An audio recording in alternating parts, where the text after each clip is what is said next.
Ecos de Actualidad con Alexia Cue.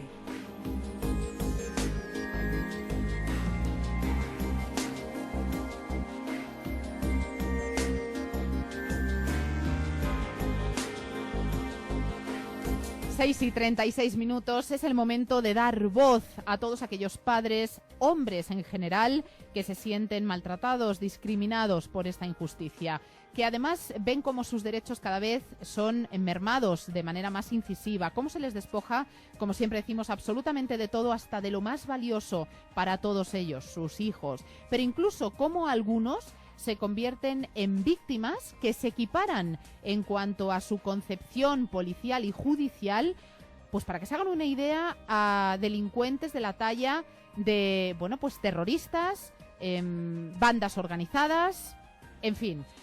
Fue impresionante, impactante el testimonio que tuvimos la semana anterior de José Antonio Ramírez como ex policía y actualmente afectado de forma muy directa por esos procedimientos que él nos comentó judiciales, y que en cuanto a esa forma de actuar con respecto a presuntos delincuentes en materia de violencia de género, sin que ni siquiera ese delito haya sido contrastado, bueno, pues son sometidos, como les decimos, a procedimientos equiparables a delitos de la más alta talla dentro del Código Penal. José Antonio tenía muchas cosas que decirnos, quedaron muchas pendientes, y además en justicia y por su valor, el que está demostrando en estos micrófonos, qué menos que darle el tiempo necesario para terminar de contar su historia plasmada además, como saben, en varias publicaciones, varios libros que después recordaremos. José Antonio Ramírez, bienvenido de nuevo, buenas tardes. Muchas gracias, Alexia. Gracias a ti, de nuevo, por estar con nosotros y, como digo, por la gallardía que estás demostrando. Y puesto que la historia continúa, había que poner un punto y seguido, que ahora retomamos, y yo simplemente te cedo el micrófono y la voz, José Antonio. Vamos a escucharte. Sí, pues nada, si los nervios me dejan, simplemente es eso, quería aclarar algunas cosas que manifesté la semana pasada, pues aclarar una serie de cosas. Entre una es la semana pasada cuando manifesté que la policía y los jueces nunca hacen nada ilegal durante la ejecución de su trabajo, pues, y eso es cierto. O sea, eso no hay, es cierto, pero hay algunas cosas, o sea, que un amigo mío, por ejemplo, de Madrid, que era juez, ya hace un tiempo, bastante tiempo, cuando estuve haciendo la mili en Madrid, pues me explicó, dice, pues yo le preguntaba, ¿y cuándo la policía no hace esas cosas bien? Y dice, pues solo hay dos supuestos.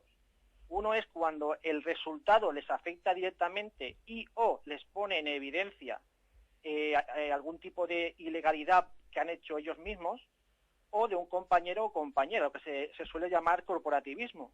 Uh-huh. Y la otra era cuando el interés ideológico propio les impulse a no seguir la ley y o prevaricar, o tapar alguna situación que aunque no se debería hacer, pero se suele hacer, uh-huh, que es lo malo.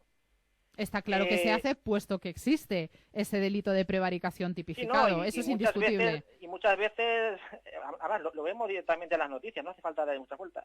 Bueno, también quería aclarar de la semana pasada, de lo que hablamos, es mi situación. Mi situación es muy compleja y es muy difícil obtener defensa jurídica efectiva.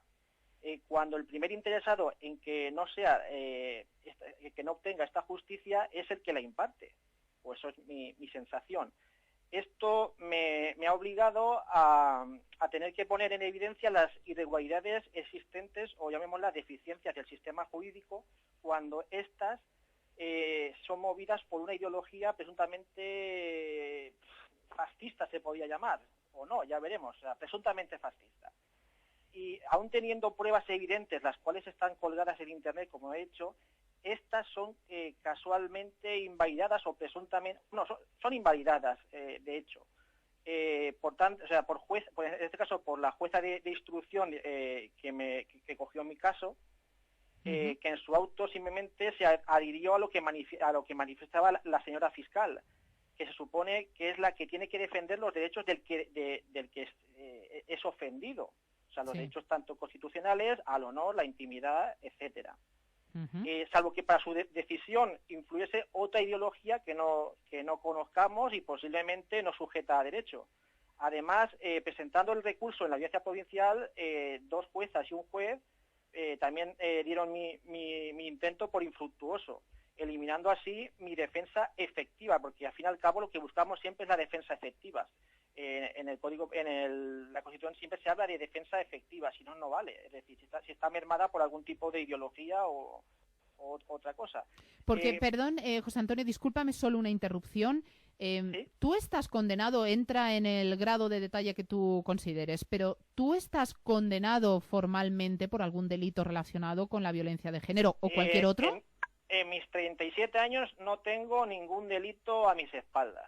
Jamás. Y eso es comprobable. Bien, entonces no comprendemos, si no tienes ningún delito probado, ¿por qué estás siendo objeto de lo que nos estás contando de manera, bueno, pues muy indirecta? Y por las pesquisas que yo he hecho, debe ser por esta causa. Es decir, ¿consideras, perdón, José Antonio, sí, que pesa sobre ti una acusación hasta ahora ni siquiera demostrada y, por supuesto, no formalmente cursada, y solamente por esa denuncia, ese testimonio, se inicia, sí. Tú estás sometido a seguimiento. Tú estás siendo seguido. ¿Perdón? Sí, correcto. Yo en estos momentos, sí, y controlado perfectamente, sí. Bien. Nada, adelante, José Antonio, es porque comprendieran nuestros oyentes perfecto. lo que nos estás contando. Bien. Además, un seguimiento, perdón, que tú tratas, lógicamente, de demostrar y defender tu inocencia. Perdona, yo salgo con la cámara todos los días, cuando tengo que salir, estoy cerrado en casa, pero cuando salgo siempre con cámara. Además de las pruebas que ya he puesto en internet para que se vean que son claras, que no es una invención. Y tú, teniendo pruebas en la mano, la justicia, ¿qué hace por ti? Nada, nada, invalidarlas. Como hemos escuchado antes, la única forma, o sea, cuando alguien invalida algo y habiendo pruebas, algún interés tienen que tener. Y vemos las noticias que constantemente, yo cuando vi lo del juez Serrano, eso es increíble. Es decir, que a un juez se le inhabiliten 10 años, cuando otros haciendo delitos había otro caso que el juez sacaba delincuentes de la cárcel, creo que fue a 4 años, y al juez Serrano 10 años.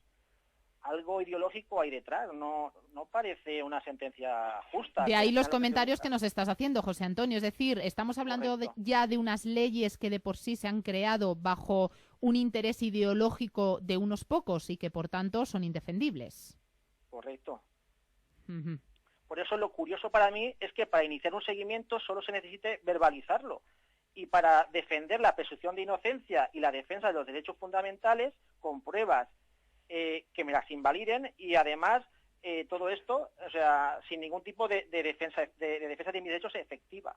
Por tanto, es aprovechar tu programa para pedir que si hay algún abogado que esté interesado en un caso que sea capaz de sacar a la luz todo este entramado de desigualdad social y judicial,